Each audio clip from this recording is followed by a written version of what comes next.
Welcome back, friends, and I hope you got a chance to see part one of Switzerland because now we're headed to part two.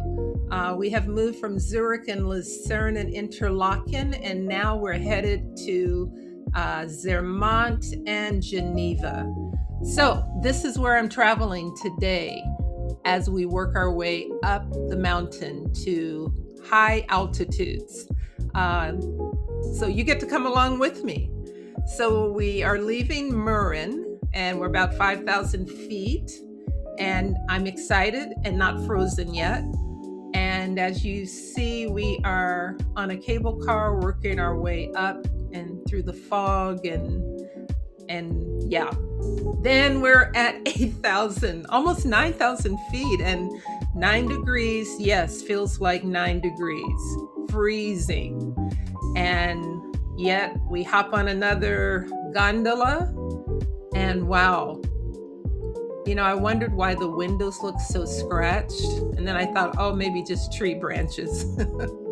But you can see we're pretty high up and now we hit the snow and it brings us ever higher. And look at where we are at, almost like above the mountains. Awesome experience to see mountains and to be up that high. And I started pulling out stuff, gloves and all of those things. At the very top is a James Bond museum exhibit. It's kind of, corny, but kind of cool because one of the movies was filmed there. Then as I work my way back down, these are some of the cities that we'll get a chance to see, but just take a look at these little villages. I mean, it's like you're walking in a postcard. Now we head up and that arrow is pointing the little train that we're taking. That is what we took to get to the top of Almend Humbel. And once you're at the top, there are waterfalls and just beautiful things to see in the fog and the mountains. Came on back down through Gimmelwald, and again, more quaint little village homes.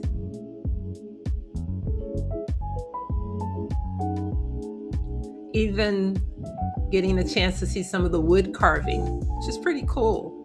So I'm still excited as I work my way into seeing again just beautiful shots of Switzerland. And by the way, if you haven't subscribe and like and share this video. All right. We are headed to Lauterbrunnen, and it's another wow moment. Coming on the train into the valley there, you can see it.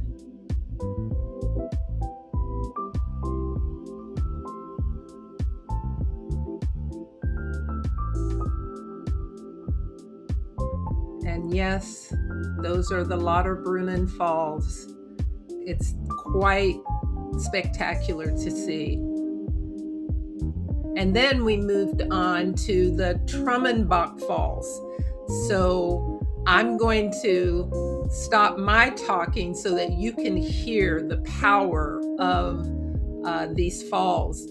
The first thing you do is you get into an elevator and then you get into this little thing. I don't even know what to call it, but it takes you up into the area that then you get to get out and walk around and tour.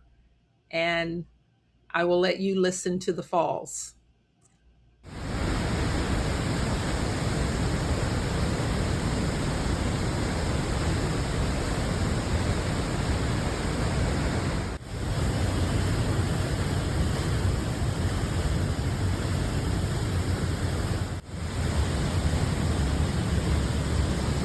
pretty powerful, almost deafening. I mean, you definitely couldn't hear each other. And so I'm holding onto that rail because it sort of vibrates in there. And that smile is like, I'm glad I'm outside now. And yes, fondue. You can't go to Switzerland and not try fondue. Oh my. I mean, it's just bread and cheese, but it was delicious. Back on the train, going through little towns and villages along the way. And this is my last shot of Interlaken, actually from my kitchen in my little apartment that you guys saw me struggle up the stairs on. And now we are in Zermatt. Yes, this is it, the Matterhorn. What a spectacular sight. I just can't describe how cute this little town is. Lots of tourists and that kind of thing, but my little apartment where I'm staying is here, and it was just a pleasure to wander around, learn history about this little village. And yes, this is my vacation rental, Studio Omis. And the guy that rented this, just a real gem, actually had stuff in the fridge for me, which was kind of nice. I didn't have to go out and shop for anything. Not that I did a lot of, but it was clean, comfortable, warm at night, great comforters on the beds and those things. So cute little place. Then I took a tour of a little museum there in Zermatt that kind of gives the history of those who tackled climbing the Matterhorn. All kinds of artifacts, including shoes or boots over the time. So I'm on my way up to the Glacier Paradise, and this is where I realized I had no long socks. And so I had to buy a $20 pair of socks because I came from the desert. I didn't think of socks. Anyway, headed up the mountain here. And as you can see, we're headed into the clouds. These little stops along the way, and then you change into a bigger and bigger gondola. And as you can see, it's snow up there, but it's beautiful.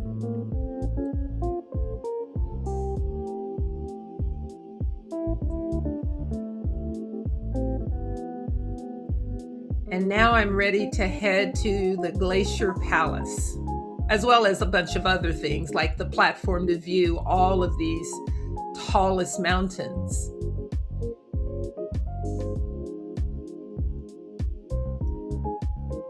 Yeah, it started to get cold, so I had to put my hood on.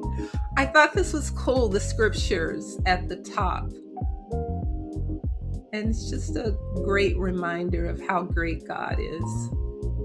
So, entering Glacier Palace.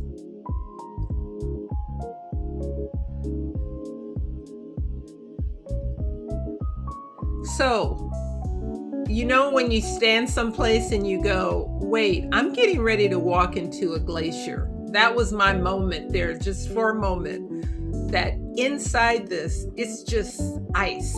And you're in the middle of a glacier, which like I just can't get my head around. So if you're a little claustrophobic, you'll have a moment where it will feel claustrophobic. But then once you get in and kind of get to this point, you're marveling at the ice that looks blue. I think that's because of the sunlight that penetrates. And then you're fascinated by all of these ice carvings that are spread out throughout. So you know how cold it is for the ice carvings to stay like this.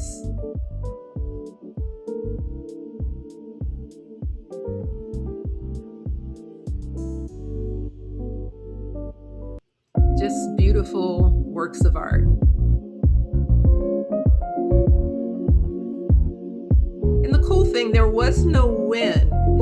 It was just really cold. Then I got outside to the snow, and silly me, I had on tennis shoes, as you will see. But it worked out okay because I was there for the views, and look at those views.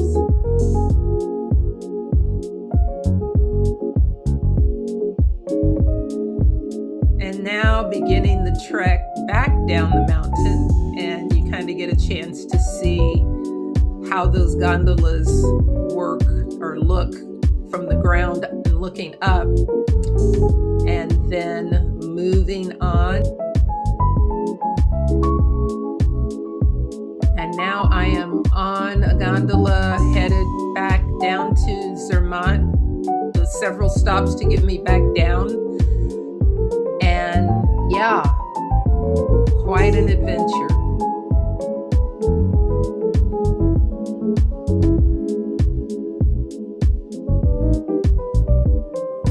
More views as you come down the mountain, out of the snow, back to, I won't say spring, maybe it felt more like fall because you had to have a jacket. But walking through town as I'm heading back to my place, and just cute little shops and restaurants and decorated homes.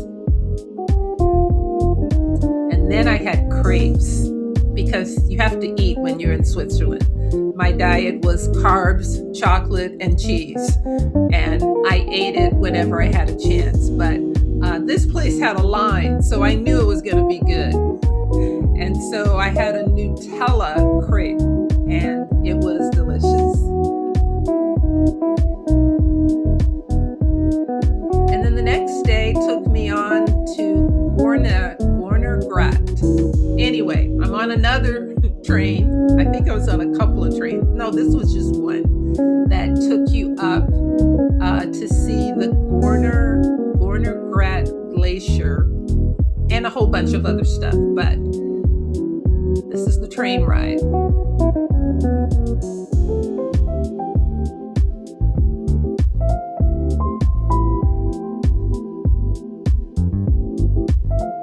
You can see we have a little altitude here as we get back up into the snow. And Gornergrat, 10,000 feet. Yes, we are up there. So you have a view of the grounds, and that is the glacier.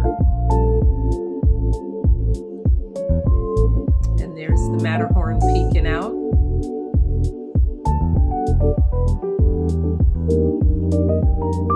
They had a VR virtual reality thing you put on, the virtual reality headset, and you could feel like you were flying over the mountains. And then as we worked our way down, we stopped at this little area. And then eventually back in Zermatt. And now I am on a train heading back to Geneva. And this was the hotel I stayed at. I got lost trying to find it, but I got there. And then I had a chance to check out the Reformation stuff, the churches and the museum. And the Reformation Museum was wonderful. There's a photo of Martin Luther, 95 Theses. If you know, you know. Bibles and all kinds of things to give the history. And then St. Pierre's Cathedral. Wow, wow, wow.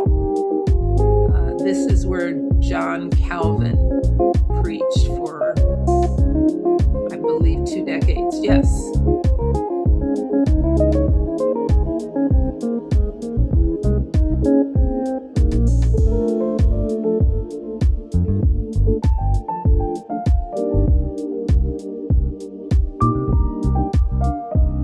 And like so many churches, that pipe organ back there in the back, and the Chagall windows.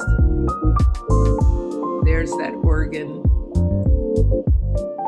And one last point on the Reformation. This Reformation wall was magnificent.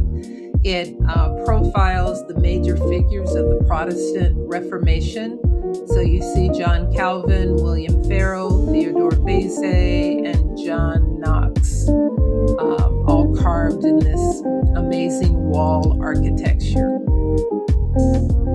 On to Montreux, yes, where they have the jazz festival.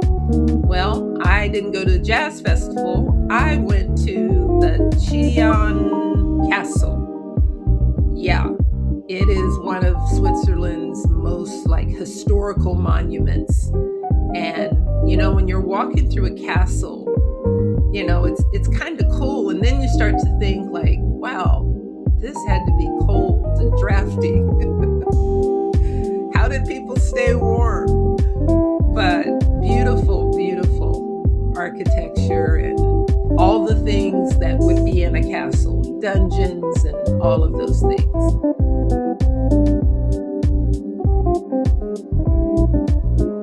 The views out a little window looking on to Lake Geneva, which is a pretty awesome view. And then me in front of the castle. And I had this picture taken by a couple who literally argued the entire time. Everybody could hear them. They happened to be from the Midwest. And I was trying to do a selfie and the lady came over and said, "I'll take a picture of you." So my smile is both a little laughter in my head. But they were nice once they got outside the castle. And just another view of Lake Geneva and some guys out fishing. Reminds me of my dad. Back in Geneva and the flower clock, and it is a working clock. And then on to Broken Chair, which is this huge piece of work made out of wood. Yeah, it symbolizes this campaign against landmines, and then directly across the street is the United Nations building. Unfortunately, I wasn't able to tour, but maybe that's the next time I go to Switzerland. I hope you have enjoyed everything that you have seen. Book your trip, but also like and subscribe to my channel.